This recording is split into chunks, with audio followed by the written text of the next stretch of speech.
अगले वीडियो में आपको मैं सिखाने जा रहा हूं प्रतिशत। प्रतिशत क्या होता है, तो प्रतिशत को देखिए। किसी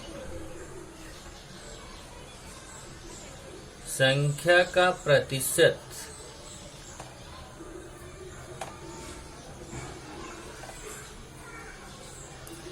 अर्थात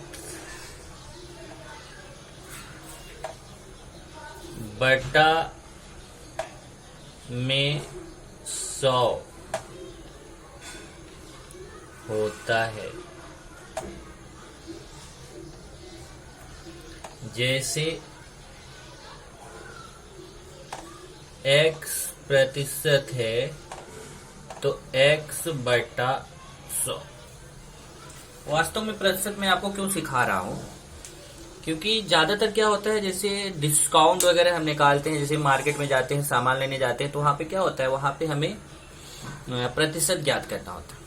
तो कोई दुकानदार है, वो बोलता है कि अभी ये सामान पे 10% छूट है, 5% छूट है, 50% छूट है, 20% छूट है। तो हम क्या करते हैं, हम वो छूट को निकाल नहीं पाते हैं। तो कैसे निकालेंगे वो आपको यहाँ पर देखना है। जैसे मान लीजिए कि क्वेश्चन है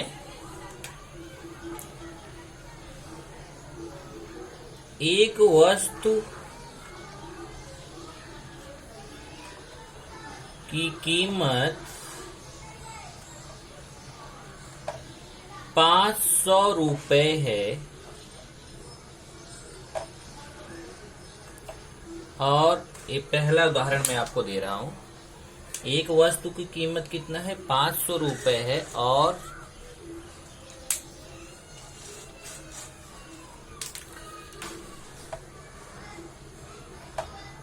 दुकानदार उस पर 20% की छूट देता है। तो वस्तु हमें कितने रुपए में मिलेगी। अब देखिए क्या होता है, ज्यादातर जब आप मार्केट में जाते हैं ना, तो दुकानदार आपको बहुत अच्छे से बेवकूफ बना देता है। वहां पे लिखा है 20% की छूट, तो 500 का सामान है और वो लिखा है 20% की छूट। आप गए 500 रुपए का सामान लिए और उसने 20 रुपए आपको छोड़ दिया, 480 का दे दिया। आप खुश होके आ गए कि अरे 500 का सामान था और मैं तो 480 रुपए दिया, 20 रुपए का मुझे फायदा हो गया। लेकिन वास्तव में उसने आपको लूट लिया। इसलिए लूट लिया क्योंकि आपको मैथ नहीं आता था। अगर आपको मैथ आता होता तो आपको नहीं लूटता। तो कैसे, देखिए इसका हल क्या होगा, इससे आप समझ जाएंगे कि दुकानदार आपको कैसे लूटा और आपने गणित नहीं लगाया। ये देखिए वस्तु की कीमत कितनी है, वस्तु का अंकित मूल्य कितना है, अंकित मूल्य 500 रुपए है और छूट कितना है, छूट मतलब छूट की दर बोलते हैं इसको। छूट की दर कितना है, 20%। तब हम पता करेंगे कि छूट कितना रहेगा। तो छूट कैसे निकालेंगे, 500 का 20%। अब 500 का 20% का मतलब 500 गुणे 20/100। ये देखिए 500 का 20% मतलब मैंने बताया ना, अगर प्रतिशत है, जैसे x प्रतिशत है तो प्रतिशत को हटाएंगे तो बटे में 100 लगाएंगे। अगर प्रतिशत आप हटाएंगे बटे में 100 लगा देंगे। यहाँ देखिए 20% है, प्रतिशत को हटाया बटे 100 लगा दिया। यहाँ से देखिए ये 2 जीरो यहाँ से आप काट दीजिए, 1 जीरो यहाँ से काट दीजिए, 1 जीरो यहाँ से काट दीजिए। ये 2 जीरो कट गया तो बचा कितना, 5 गुणे 20 ऊपर बचेगा, बटे 1 का कोई मतलब नहीं होता। मतलब बचा कितना, 5 गुणे 20 और 20 पंचे 100 रुपये। तो दुकानदार कितने की छूट देगा? अभी 100 रुपए की। तो अगर 100 रुपए की छूट देगा तो 500 रुपए का सामान था, 100 रुपए छूट हो गया। इसलिए वस्तु हमें मिलेगी कितने में? 500 रुपए दाम था उसका, 100 रुपए की छूट, और हमें कितने रुपए में मिलेगी? 400 रुपए में। अब देखिए, दुकानदार बेवकूफ बनाया था आपको। 500 रुपए का था, 20% छूट लिखा था, तो 20% छूट का मतलब 20 रुपए नहीं होता। 20% छूट का मतलब अगर 500 का सामान है तो 100 रुपए। मतलब उस सामान के ऊपर ऐसा कैलकुलेशन किया जाता है। और ज्यादातर हम क्या करते हैं, मार्केट में जाके ऐसा कैलकुलेशन करते नहीं, जितना वो छोड़ दिया उतना हम मान के चले आते हैं और वो हमें बेवकूफ बना देते हैं। और अगर हमने बाय द वे कैलकुलेशन कर लिया, जो कि बहुत कम लोग ही करते हैं, तो कैलकुलेशन कर लिया तो वो आपको तब बोलेगा हाँ हाँ गलती हो गई, और फिर आपको छोड़ देगा। इसलिए आप ऐसा कैलकुलेशन करें, मार्केट में जाने के बाद जो छूट है उसको, जितने का सामान आपने लिया है उसका जितने प्रतिशत छूट है उसको ऐसे कैलकुलेशन करके निकाल लीजिए। फिर उस छूट को उस सामान में से माइनस करके तब जा करके आप सामान को खरीदिए। चलिए दूसरा क्वेश्चन। दूसरा आपके माइंड में आता है कि हम प्रतिशत कैसे निकालें। जैसे एक क्वेश्चन मैं ले रहा हूं, रहीम को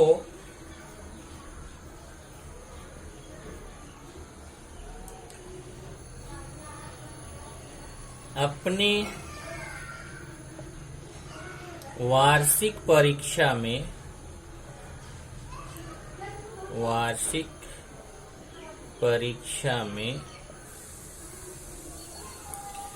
600 पूर्णांक में से 400 अंक प्राप्त हुए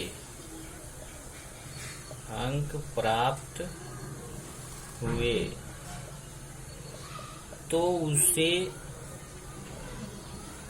कितने प्रतिशत अंक प्राप्त हुए। अब देखिए, ये क्वेश्चन बहुत सारे स्टूडेंट के माइंड में चलता रहता है कि ठीक है सर, अगर मैं इतना नंबर पाया तो मेरा कितना प्रतिशत आया, कितना परसेंट आया मेरा। तो प्रतिशत निकालने का उनको नहीं आता है समझ में, तो उसको कैसे निकालेंगे वो मैं आपको यहाँ पे सिखा देता हूँ। उसका एक फॉर्मूला भी आपको बता देता हूँ। आप उसको दो तरीके से कर सकते हैं। ये देखिए, पूर्णांक कितना है? पूर्णांक है 600। पूर्णांक कितना है? 600। और प्राप्तांक कितना है? प्राप्तांक कितना है उसको? 400। 600 में उसको 400 मिला। अब हमें पता करते से बोर्ड बोला जाता है आपको कितना परसेंट मिला, तो कैसे पता करेंगे प्रतिशत? अगर हमें पूर्णांक पता चल जाए कितने का पूरा अंक है और कितना उसको मिला है, तो हम प्रतिशत कैसे निकालेंगे? तो इसका देखिए एक फॉर्मूला है, प्रतिशत अंक, इसको नोट कर लीजिएगा दिमाग में, बराबर होता है प्राप्तांक गुणे 100 बटे पूर्णांक। मैं इसलिए निकालना सिखा रहा हूं क्योंकि ज्यादातर जब हम लोग स्कूल में रहते हैं तो बच्चे बोलते हैं सर मेरा जरा परसेंटेज निकाल दो। अरे भाई मैं क्यों निकाल दूं, इतना सरल सा फॉर्मूला है, आप ही निकालो ना, बराबर कि नहीं। तो चलिए देखिए, प्राप्तांक कितना है उसका? 400। देखिए प्राप्तांक उसको कितना मिला है? 400 गुणे, देखिए प्राप्तांक, तो प्राप्तांक कितना है? 400 गुणे 100 बटे पूर्णांक कितना है? पूर्णांक कितना मिला है? 600। तो ये देखिए, कोई भी अगर आपको पूर्णांक पता हो, ये केवल पूरे का नहीं, अगर किसी एक सब्जेक्ट का है, मान लो 50 अंक का पेपर है और आपको 24 अंक मिला हुआ है। अब आपको पता करना है कि 50 में हमें 24 मिला है तो हमारा कितना प्रतिशत है। तो यहाँ प्राप्तांक 24 गुणे 100 बटे 50। मान लीजिए आपका 150 नंबर का पूर्णांक है और आपको 150 नंबर में 130 नंबर मिला हुआ, आपको पता करना है कितना परसेंट है। तो प्राप्तांक कितना? 130 गुणे 100 बटे पूर्णांक 150। कभी भी आप प्रतिशत 1 मिनट में निकालने वाले हो, बराबर। तो बहुत अच्छा फॉर्मूला आपको मिला हुआ है। ये देखिए यहाँ से 0 0 काट दिया, अब आया कितना 400/6। कितना आ गया देखिए, ऊपर 400 गुणे 1 होगा, 400 गुणे 1, 400 में 1 का गुणा करेंगे तो 400 आएगा बटे 6। अब मैं 400 में 6 का भाग देके देखूंगा कि कितना आएगा भाई। तो जब आप 400 में 6 का भाग देंगे तो चलिए मैं यहाँ पे आपको भाग देके दिखा देता हूँ भाई। 400 में कितने का, 6 का। पहले 6 36 हो जाएगा, फिर 40 में से 36 माइनस करेंगे 4, फिर 0 उतार लिया, फिर 36 हुआ। अब 36 में फिर माइनस करेंगे, ये देखिए 40 में 36 फिर माइनस करेंगे, फिर 4 आएगा। अब 4 आएगा तो अब तो 0 अपने पास है नहीं, तो दशमलव बढ़ाऊंगा मैं, दशमलव बढ़ा के यहाँ 0 लाऊंगा, फिर 6, फिर 36, फिर 6, फिर 6, ऐसा आता जाएगा। मतलब 66.6666 ऐसे आता जाएगा। तो यहाँ पे देखो क्या आ गया, 66.666। अब यहाँ एक चीज और मैं आपको सिखा रहा हूँ। अब जैसे 66.666 आ गया ना, तो आपको दशमलव के बाद 2 स्थान तक आंसर देना चाहिए। दशमलव के बाद मैं 3 स्थान ले लिया। अब यहाँ तो अनंत तक आ रहा है, देखिए मतलब ये आवर्ती संख्या आ रही है, मुझे यहाँ पे बार लगाना चाहिए। तो हम क्या करते हैं, दशमलव के बाद 2 स्थान तक आंसर देते हैं, और 2 स्थान तक आंसर देने के लिए क्या करेंगे, तीसरे स्थान वाली संख्या को छोड़ते हैं। ध्यान से समझिएगा, अगर ये तीसरे स्थान वाली संख्या 5 या 5 से बड़ी रहती है तो इधर 1 जुड़ जाता है। जैसे यहाँ देखिए, यहाँ जो संख्या अगर 5 है, 6 है, 7 है, 8 है, 9 है, जिसको मैं छोड़ रहा हूँ, ये तीसरे संख्या को छोड़ रहा हूँ, अगर 5, 6, 7, 8, 9 है तो इधर 1 जुड़ जाएगा। तो ये 66 पॉइंट, इधर देखिए 6 हटेगा, इधर 1 जोड़ के जाएगा, तो 6 और ये वाले 6 की जगह 7 हो जाएगा।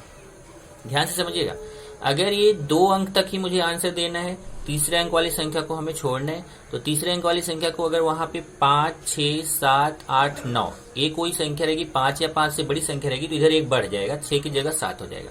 और अगर ये तीसरे स्थान की संख्या 5 से छोटी रहेगी, जैसे 0, 1, 2, 3, 4, तब यहाँ पे नहीं बढ़ेगा, तब 66 का 66 ही रहेगा।